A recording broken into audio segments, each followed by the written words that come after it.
Hello, welcome back to another episode of Disruptive Leaders in Tech. I am joined here by with Ben Litvinas, SVP of Data Science at Realtor.com. We're going to be diving into a lot of topics around like machine learning, data science, AI, specifically within the real estate industry. There's probably a bit of a change for you from yesterday, presenting to 5,000 people. And now it's just you, me, and a camera. Yeah, thank you for joining us today. Taking some time out of your week to come and join us. So you obviously SVP of Data Science at Realtor. Now you've been there about 2.5 years. Previously, Executive Director of Head of Consumer Decisioning with Comcast for around 6 years. Previously, before that, lead data scientist and economist with Booz Allen Hamilton. And then, I guess, did you start your career as an analyst economist with GRA Incorporated? Yeah, recovering consultant. Yeah. Cut my teeth in consulting and still recovering.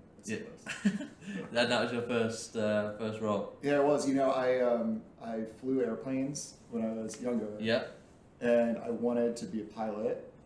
Realized really quickly that, like, hey, look, I did a bunch of school in math. Yeah. Kind of wasting that flying. So I was looking for a firm that did aviation and economics. Yeah. And math.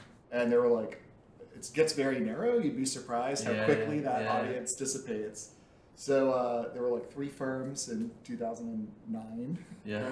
Found myself at one of them, and yeah, next thing you know, it led to this career in data and data science. And I feel like over the last 15 years, we've gone through a number of different iterations of what is data, what is data science, what is analytics, what is ML, what is AI, and we keep going through these different frontiers. Yeah. I mean, it's constantly evolving, right? There's new tech coming out, new definitions coming out, and kind of what is the forefront of technology in 2009 now is probably like laughable tech to what we've got now and stuff. So that's, I mean, I guess that was something that we'll tie into quite a lot throughout this discussion, is kind of where tech's been and gone, or been and come to, and where it's going to. And I'm sure you've seen quite a few waves, so like you said, so probably quite a good person to comment on that, especially the predictions sort of moving forwards. But as I mentioned to you just before we started filming, but I'm starting off all these podcasts with the same question to every leader. The reason I ask this question is I think that it's not common that, hopefully a lot of the listeners listening to this are people along their journey, not just within data science, but within technology in general. You could be starting your career, you could be in the middle of your career looking to get to that next step. And then I'm sure you've probably got a lot of peers in the industry or in the tech space that would love to just hear your thoughts and anything, your opinions on things in general. So the question is, obviously, Ben today, could go back to Ben on day one of his career. I guess that would be that analyst economist going into consulting at GRA. What's that one piece of advice you kind of wish you could go back and maybe give yourself, that maybe it's something you struggled with throughout your career and this advice might have helped you not struggle with that, or what would that be? I mean, I think there are 2 things. One is I would have told myself just to chill out. Yeah. Like, I think it was throughout my career always striving to learn more or do more, and you miss the excitement of like that space you're in at that moment. Yeah. I think that's one. And I wish that I would have just taken a deep breath, said, you know what, we're working on some really cool problems. Like my first job, one of my favorite projects was we were trying to predict flight delays. And it's really like a cool, complex space that actually like matters. Yeah. And like there are a myriad of other examples, but it's like just enjoy those problems and like the curiosity of trying to solve it with data. The other thing is I hear all the time people get obsessed with tools. Yeah. And tools with data and ML or analytics or data science, they're all means to an end. Yeah. And I've given this example before, but like we don't wake up and we say, you know what, I Englished so hard in Gmail, like hell yeah. No, we don't. We say, yeah, I sent Sam a note because we were chatting about something. Yeah. And that's a means to an end. And when we look at data science today, people get so obsessed with, oh yeah, I was using TensorFlow to do blah, blah, blah, blah, or they get so focused on tools that they like get completely lost in the real meat of what you're after. Yeah. And I think that's super important from a career perspective because technology is going to change all the time. And I remember learning HDFS, and that was like the cool thing. And then it's like, oh, okay, well, or before that, it was like, oh, let's learn about Teradata. Yeah. And guarantee the tools we're using today won't be the tools tomorrow. Yeah, of course. But being able to creatively leverage data and understand the business and understand what you're trying to solve is super important. Yeah. So in sum, one, chill out, enjoy the problems you're working on, and then two, really focus on moving the needle on what you're trying to solve instead of getting distracted by tools and technology. I think, that advice obviously is great because I think that the general person who's kind of getting into that data science space, surely that it comes from an interest in trying to solve problems using data science.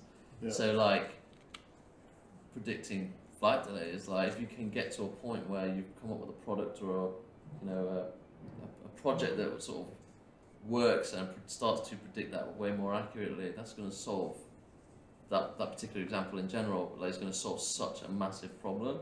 And the way that data science is applied to, you're obviously working with it in real estate, people are working with it in pharmaceuticals, people are working with it in healthcare, media, consumer analytics, things like that. So it's there to solve almost infinite problems. So I think the advice is so good that you just said, because there's going to be millions of data scientists out there working for thousands of different industries and companies and things like that. So every single project they work on is going to be different. Totally. And I think if you can apply yourself and find that passion or keep that passion around that and just keep working to solving the problem. Because I imagine in your field as well, most of the projects it's a science, right? It's data science. You're trying to prove yourself wrong constantly. When you can't prove yourself wrong anymore, you've found the solution, I guess. So yeah, that's great. But it's funny. Like, I think fundamentally, data science education is just broken. It's wrong. Because the first thing you do, you're like, oh, I want to learn data science. It's like, okay, let's learn Python. Yeah. And you're like, okay. And I've seen so many people that they could use theoretical data sets, or they could go on BigQuery and get like one of the open source data sets that's free BigQuery, or the damn Iris data set in R, and like all these things over and over again. But when you ask a practical problem with data, they struggle. Yeah. One is you're learning like really, like, it's like rote memorization of techniques, but without understanding, like, one, every single place I've ever worked, data's a mess. Right? That's uniform. Yeah. Right? Yeah. Data quality is always an opportunity, no matter where you're at. Yeah.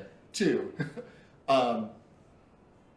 we never have endless time to solve problems, right? Yeah.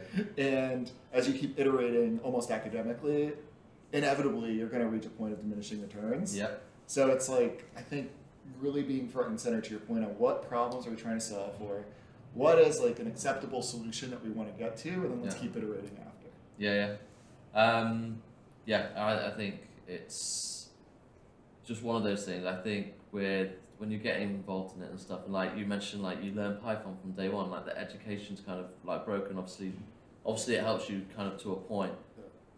Or like me in 2007 when I was learning this, use Stata. Like, which I bet you don't even know what that is. So it's like all these old texts and things. Like you can learn it as well as you want, but probably in 10 years' time, it's not going to be something that's that relevant anymore. You're obviously a hiring manager in the space. I obviously do a lot of recruitment in this space, so I guess we're vetting kind of data scientists and things like that on a daily basis. So talking about the education piece, a lot of the times when we're working with hiring managers, we don't tend to sort of recruit within that more junior role because it's so abundant to find those grad students to join your team. I'm sure you're aware of that. But the real world practice and is it productionization the right word to use? Productionalization. Putting things into production is you could be top of your class, Stanford graduate, whoever, but there's a difference between like the education, like you say, and then putting things into production and working in a real set.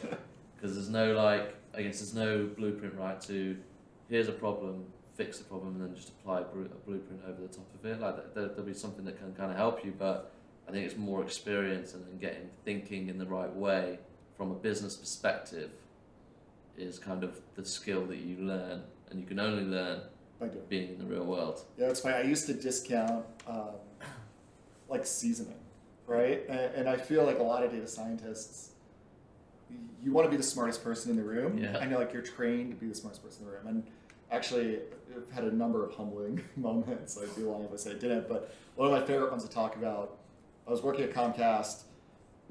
At the time, Comcast was spending $750 million a year on mail, which is insane, like direct mail. Like, hey, look, like, let me cold mail you stuff. Yeah. So we had built this algorithm to predict the propensity for someone to respond to a piece of mail. Yeah. And respond meant they got a piece of mail, there was a unique 1-800 number on it for that mail piece, they called in, they're like, yo, what's up, I want some cable, I guess, and that's your success. So this model was like unbelievable. We thought we were brilliant, right? KS of like in the 80s, very, very high AUC, ranked perfectly. We're like, let's go to market. Yeah.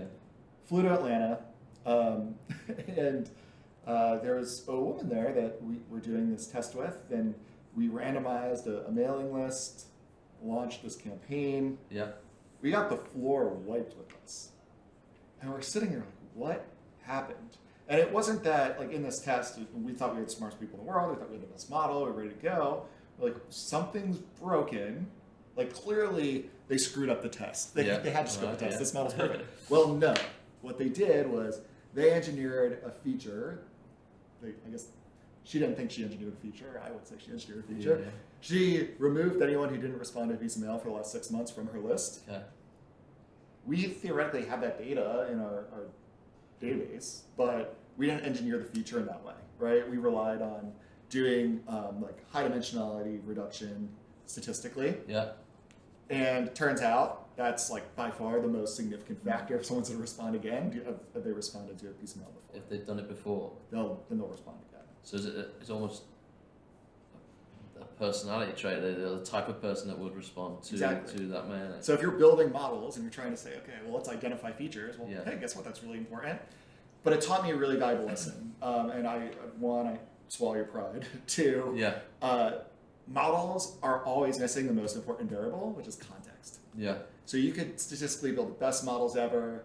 We had this approach where we'd have a couple thousand features, and we'd do a whole bunch of hierarchical variable clustering to reduce down, and then build components. And it was great technically. Yeah.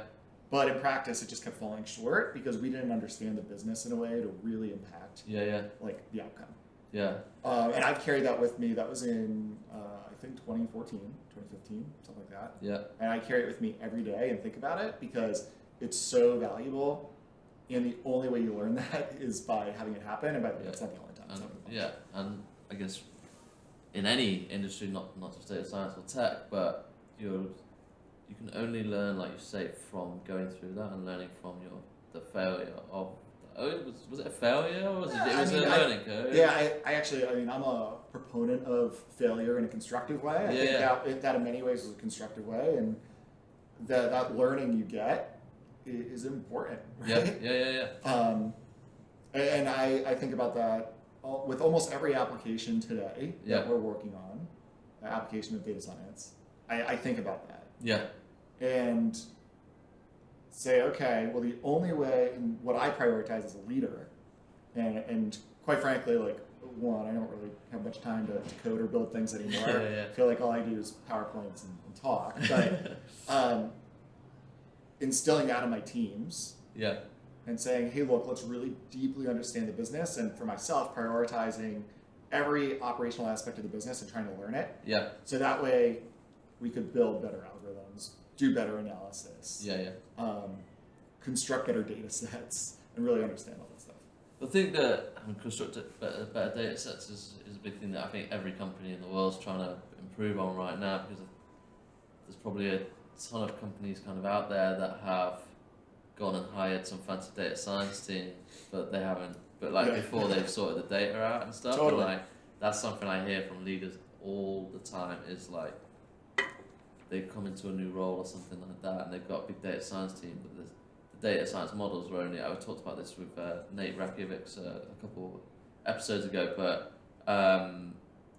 the data science models are only, obviously you can build better data science models, things like that, but in reality they're only as good as the data that kind of goes into them and stuff. So that's the starting point, right? Is structuring data the right word to say? Yeah, you know, it's funny, when I took over this role, and I was talking with our CEO, and it's great to have a really data-enabled CEO, but he's like, well, what are you most excited about? Yeah. I said, I'm most excited about building a wide format table.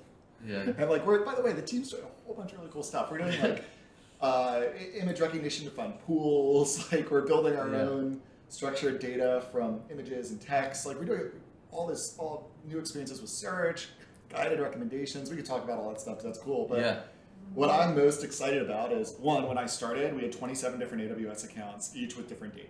Okay. And every team had like a siloed view of data. Yeah. Didn't have a source of truth in the organization. And it made it really, really hard to productionize algorithms, because your feature engineering jobs were like really limited to small pieces. So we started this huge initiative. We called it Yukon, like the gold rush. And what we wound up doing was saying, hey, look, let's pull all this data together. Let's create a single version of the truth for the business. Yep. And that powers all analysis, powers all of our models, powers everything, and it makes it easier because we can even pump back consumer models into that to do analysis with models. But every company, I think, goes really quickly. And by the way, when I started my role, we had data scientists throughout the business, right?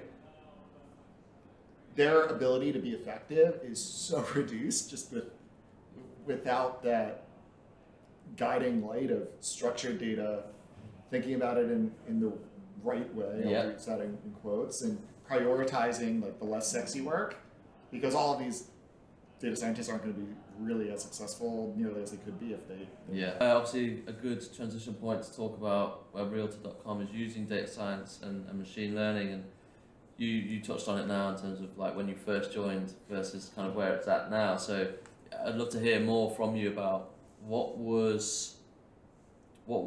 did the data science usage, and what was the sort of state of the data and things like that when you joined Realtor.com? What things have you been working on, and where are you guys at now? Yeah, well, let's back up a little bit just to familiarize everyone with Realtor.com.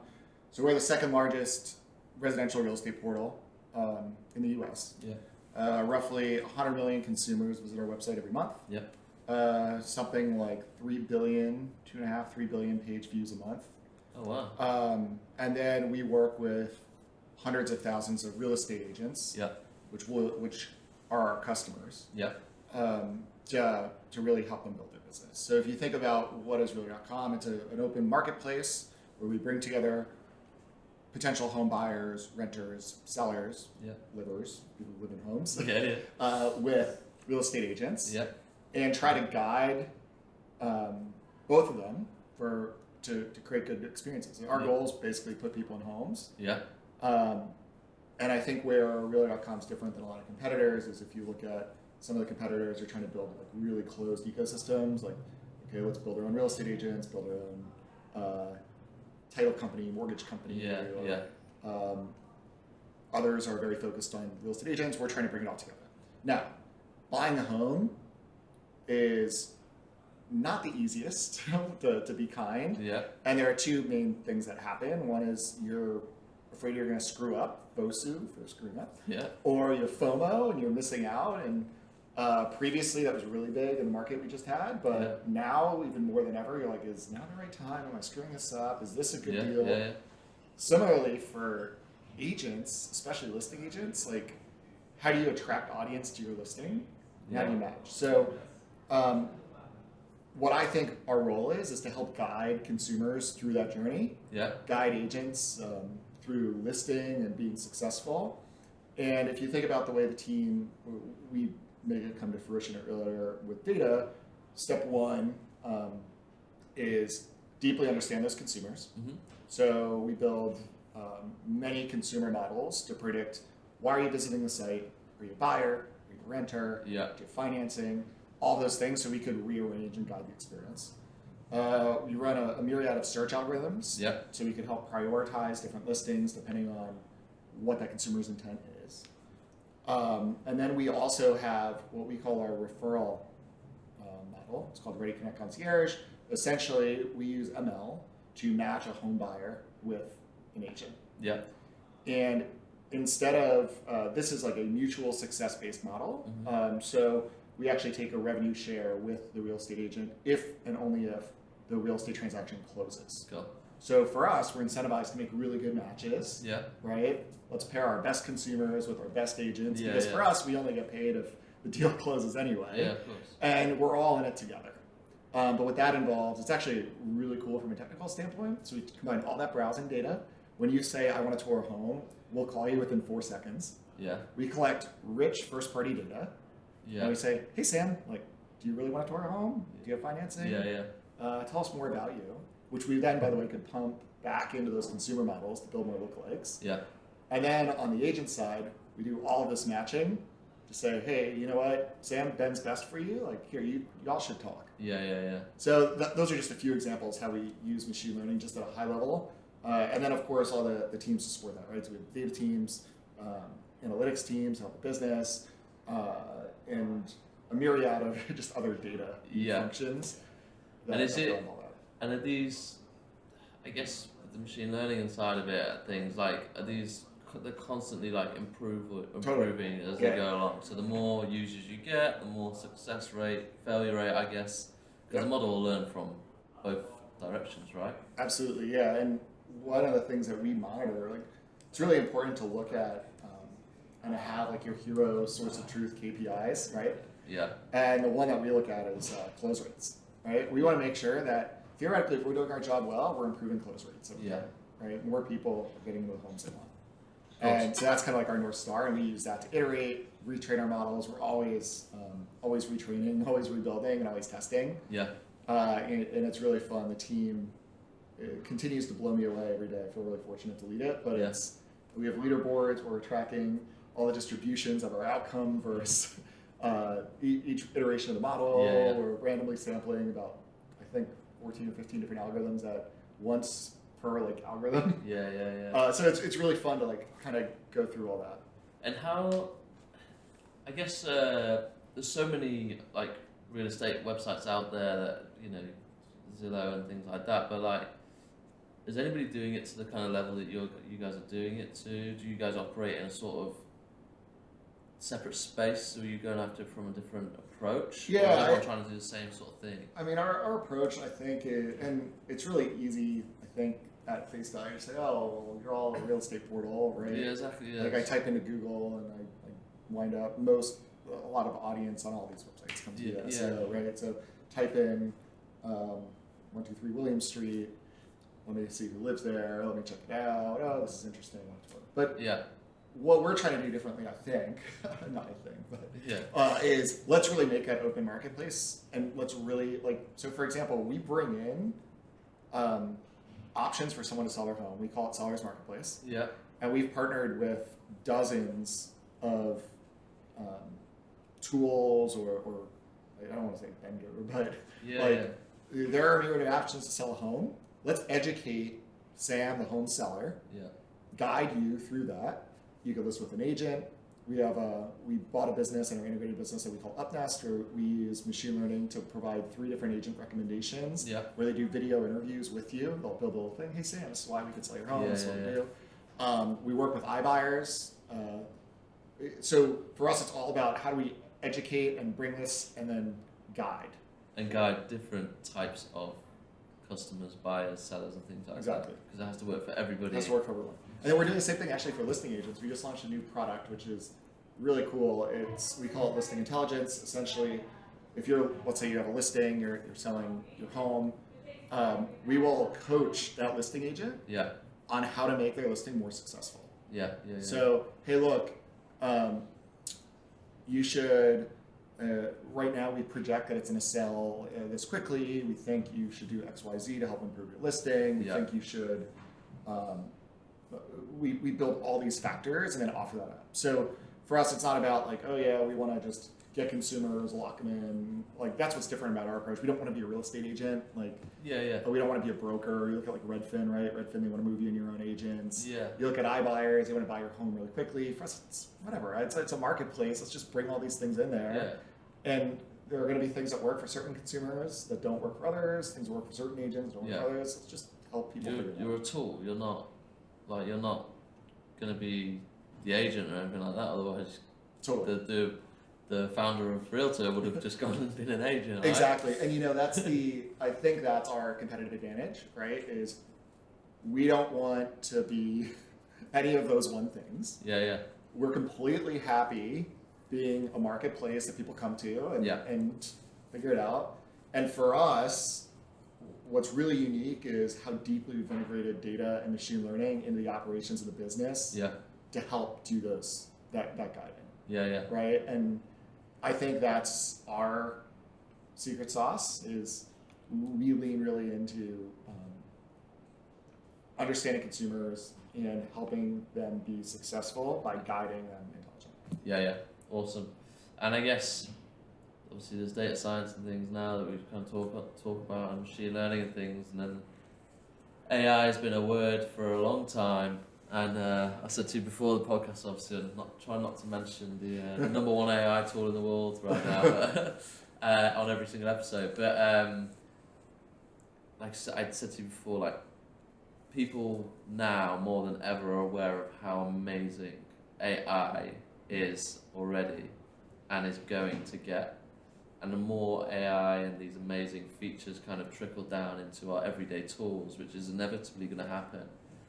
How do you see AI and that automated sort of response from these devices and things to a general consumer like myself? How do you see that trickling down into like what you guys do and the real estate market in general? So, when we're talking about AI, I kind of hate the word artificial intelligence. I prefer like augmented intelligence. I think it's much more realistic to what these tools do, how they work, etc. Yeah. So let's talk about the number one. I know you told me not to talk about them. But the number one AI tool right now, right? Yeah. If you're looking for responses via a chat or open language, natural language framework, you get back the quality that you feed the tool. Yeah. Right? And that is super imperative to keep in mind, right? Yeah. And we talked a little bit ago about the model example, right, where we're missing the most important variable. That's not going to change with new tools. Yeah. You still need to know the context. You still need to feed it context so that the tool can learn. Yeah. Now, when I think about how can we leverage, I totally believe, by the way, that AI and VR are going to continue to change the real estate industry. Yeah. Right. So you look at some of these 3D tour companies today. Yeah. We use a variety of them. We partner. You could be sitting in LA, touring a condo in New York City. Yeah. And it's a realistically good experience. I know myself. I've looked at homes with my wife. Yeah. And played around on the virtual tour. I'm like, wow, the layout of this house sucks. And it looks so great in the pictures, but it's so disappointing because it looks so good and it's not going to work. Yeah. Right? So you could really save consumers' time. For us, it's about how do we then take data from those experiences and create our own first-party derived data that is unique, and then we could use that to help that matching process. Yeah. So, for example, one of the and I wrote an article on this, I think it was even last year, but one of the things that we see a lot are, I call it like the paradigm of the pool within my team. So you see these listings that say there's room for a pool, or community pool, or open pool. Well, guess what?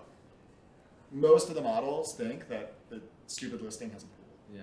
right? So if you're actually looking for a pool, it looks like what he's feeding you garbage. That happens to me all the time. It's like refreshing to hear you say that. Because I type in, I never like obviously not putting in pool or anything like that, and like New York City and stuff. But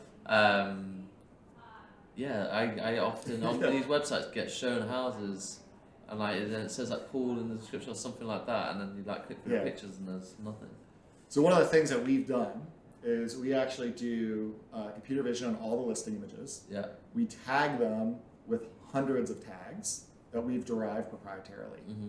Right. We pair that with natural language algorithms, not just regex. Yeah. Right. But let's use like Distilbert on the description and pull those things together, and we could create for every listing an archetype of what's contained in that listing. Yeah. Then we could look at your browsing behavior and think of that like a histogram, right? So we could start to say, oh, well, we see Sam's indexing more on listings that look like this. Yeah. Right? He doesn't want room for a pool. He wants pool. Let's show him more pools. Yeah. Let's recommend homes and send him emails with only pools. Yeah. And it's funny, we did this, I was very passionate about this pool thing last year. I was very excited about it. And I don't know, maybe with COVID sitting around, I was like, oh, I wish I was just at a pool. But we went head to head with a bunch of other portals. Yeah. And we did a true and false positive looking for pools, and it was really fun. I could send a link to that. But that's just one example of where AI is going to help consumers in their experience. Yeah. And it's not going to be like, we'll have natural language tools that'll emerge. Sure, definitely. But it's not everything's going to take the form of like an AI tool directly. I think, you mentioned it as well already, but it's about the consumer, right? And then obviously in your guys' case, your customers aren't just the home buyers, the home sellers, it's also the agents and things like that. So I think in general, it just kind of saves everyone time and makes that whole experience of buying, selling, investing, etc. within real estate and within, these algorithms, the AI, the interactions with your site.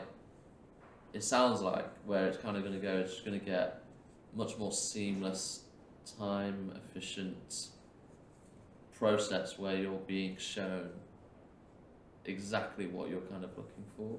Yeah, and look, I don't ever think there's going to be a world where we have models that are so strong that, hey Sam, here's an email for a listing, it's the first one you've ever seen, like, yes, let's buy. That's not practical. No, right? You don't make, in many cases, I think the average home price now is, well, it's higher, it was highest that it's ever been, and you don't make a several $100,000 biggest purchase of your life, in some cases million plus decision like that. Yeah. But we can help inform you, make that less scary, collect more of that information that you're looking for to say, actually this might help. Yeah. And also send you relevant articles, and when you're looking at those homes, saying, hey, look, we matched you with this agent. How's it working out? This is why we thought you would be a great match, but is it? Or, you're looking at,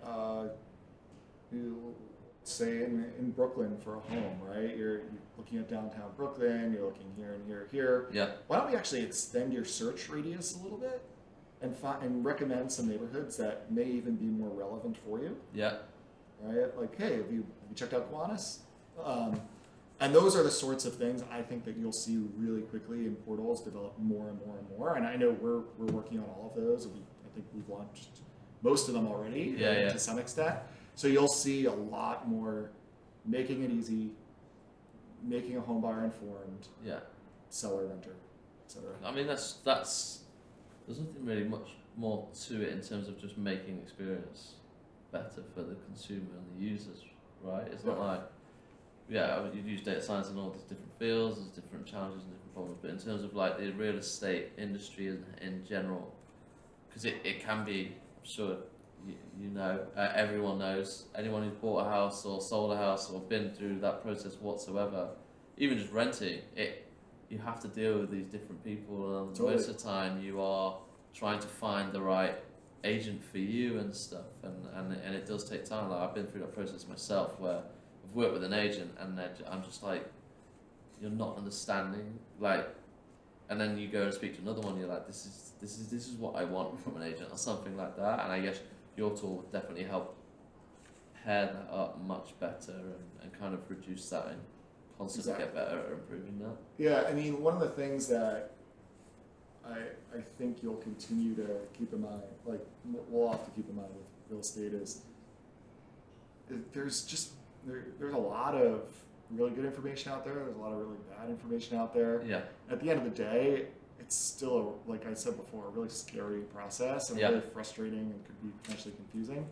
So for us, say let's have no skin in the game, right? Like we candidly title, right? A title company. Yep. It's not in our best interest to own a title company. What will we do owning a title company? But we can help you find a good title company for you. You look at a lot of these other brokers, right? And they want you to use their title company, their lender, or their real estate agent will say, hey, use my lender, use my title company, use my whatever. Yeah. It's not in the consumer's interest, it's in the interest of the person who's going to get a kickback for it. Right? Or get a bunch of nice dinners with the title company. So for us, it's let's really focus on outcomes. Let's measure ourselves by, are we putting people in homes? Yeah. Keep that as our North Star and say, let's not waver from that. Let's build a really cool tech to help people do it. Yeah. Right? Do you think the tech that you're working on and I guess where you vision it going as well, you're obviously going to be a massive part of this. You're running a ginormous data science division within, you said the second most visited real estate portal. Is that in the US? The US. In the US, which probably means the world, I guess, as well. US, pretty big market. I mean, so to put some numbers to it, we talked about the consumers, 100 million people. Yeah. Think about that. 100 million. It's crazy. It's really, and I remember when I first started at Realtor, I was so used to, at Comcast, I thought we had massive data. Yeah. Right? We have 20 at the time. I think it's a little less now, but Comcast had almost 30 million customers. Oh my gosh, 30 million. Yeah. And now oh my gosh, 100 million people a month go to this website. Yeah, that's and nuts. What I think is really cool though is just the ability to influence people's lives with data and ML. Yeah. Right? Literally, there are things that this team is doing that are touching 100 million people, but two, we're making a whole bunch of their lives better. Yeah. In something in the biggest asset class of most of their life. And that to me is a super noble, exciting mission. And that's 100 million a month, right? So so the numbers probably, I don't know if it's scary to you, but the stuff you're working on the number's probably bigger than 100 million because, like you said earlier, home buying is not an instant decision. Totally. It's something that kind of goes over a month. So the number is, there might be 100, but it's easy to just log onto a site and have a little browse and then log back off. But at some point, probably every single person that does visit the website is going to be buying and selling at some point. Totally. I mean, that number might be big. Dreaming. I mean, look, I call myself a big dreamer. I sit there all the time, and it's funny. We've launched this product last year called Co-Buyer, where essentially you can sign up someone to shop or browse with you. Right. And I have a couple of my friends that are on it, and they're like, why are you looking at homes in South Carolina? I'm I don't know. Why are you looking at homes in Texas? I just felt it today. Yeah. But it's, even for me, it's a really exciting, right? It's a form of entertainment. And my goal, when we're doing a lot of this personalization and partnering with our product teams, is how do we create an experience you want to come back to? And continue to add a little bit of value every time you come back. Because look, there are a myriad of real estate portals out there. There's a myriad of ways to find listings, and we just want to make sure that we're creating that best experience, that you're saying, you know what, this is unique, this is different, I'm going to keep coming back and re-engaging. Yeah. And like you say, there are a number of portals out there, a number of websites out there and things, and I'm sure everybody's kind of got their favorite and stuff, but if you're doing something that's kind of slightly different and it's kind of pushing you down another path, and if obviously successful within the goal, which sounds like obviously we are being already, people are going to constantly keep being drawn more to. Totally. Why would you not be more drawn to the more efficient, time-saving process? Yeah, I mean, one of the things where we really, another example of deep personalization that we've really overhauled in the last couple of years is our CRM initiatives. Yeah. So how do we really take all of that on-site data we have, create a compelling reason for you to register and say, and by the way, registration, like on any website, I don't care who you are. That's scary to give someone your email address, and with Apple, you're like, no, it's I guess we've become a bit more numb to it these days, but yeah, true. But like, then how do we give you content that's like the right frequency, the right level of engagement, providing you with content that's interesting, and that for us is a huge driver of re-engagement. And making sure we show that we understand you as a consumer. And that's all, by the way, all that's driven algorithmically too.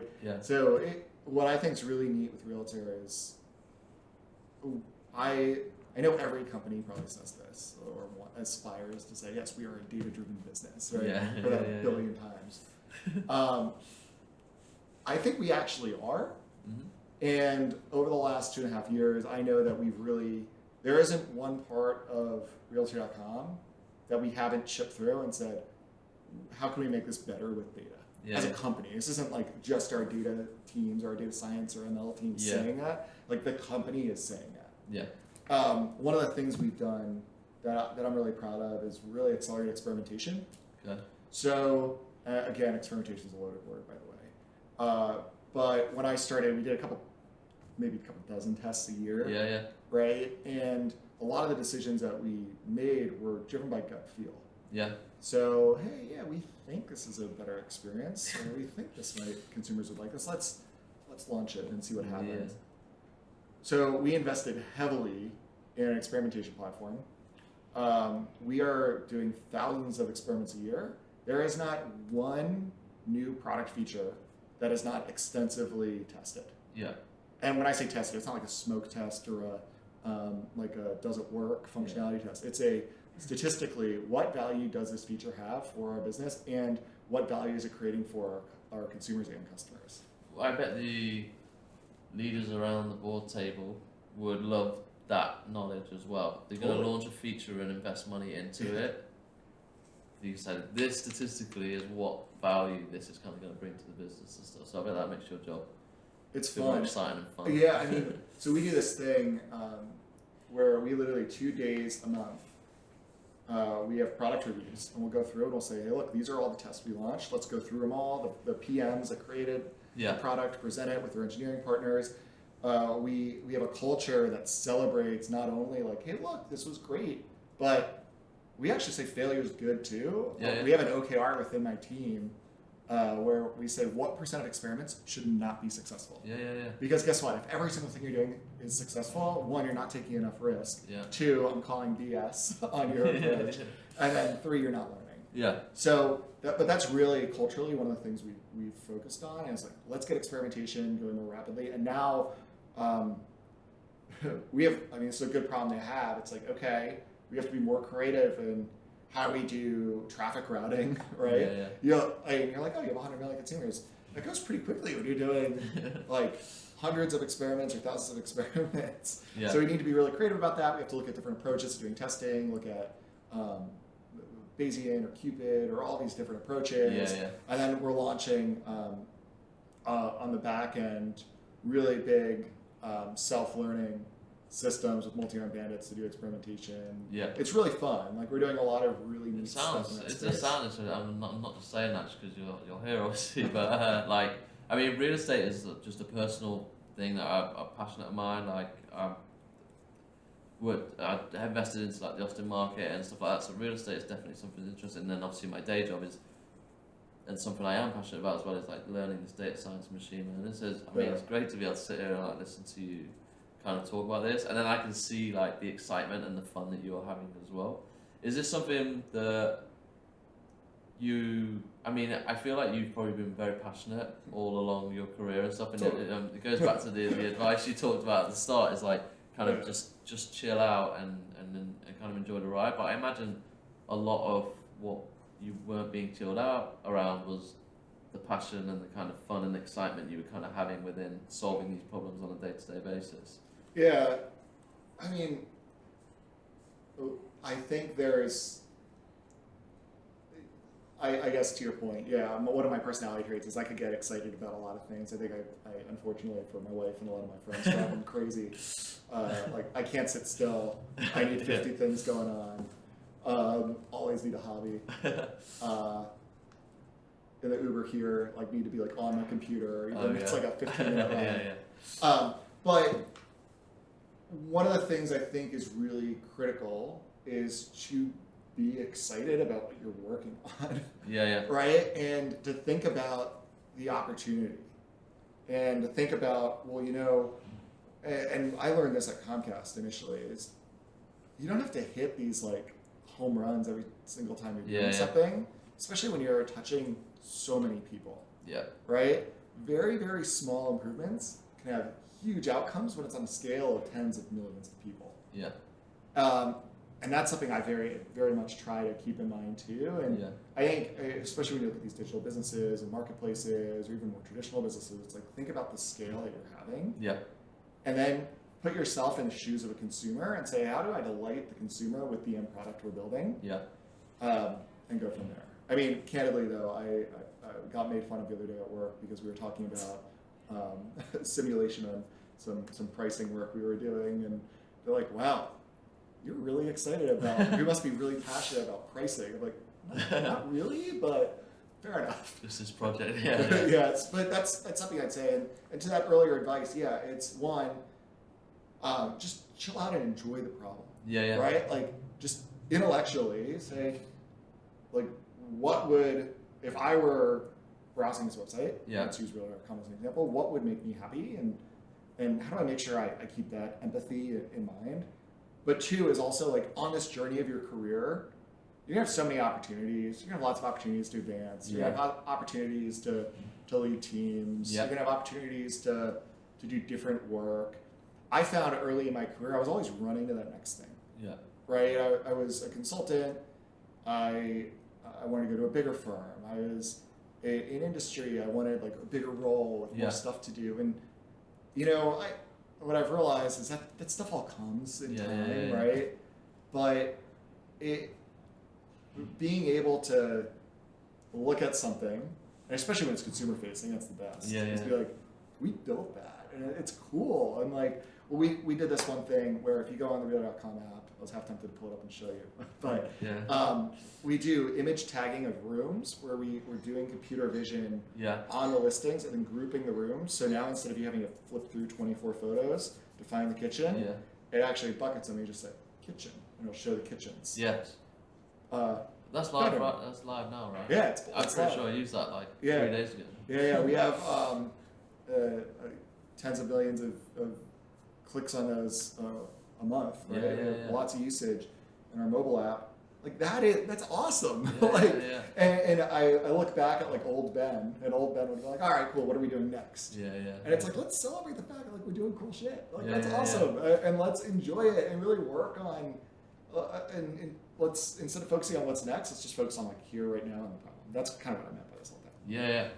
Well, it's great. I won't take up any more of your time, but I wanted to just say thank you for taking the time to speak with us. Like I said, I absolutely love seeing the passion and the excitement you are having with your work and stuff. I don't think there's probably a better person who's working on real estate, data science, machine learning, and AI-related problems to speak to than yourself. So it has been an honor to speak with you. But thank you. Thanks for the invite. Absolutely.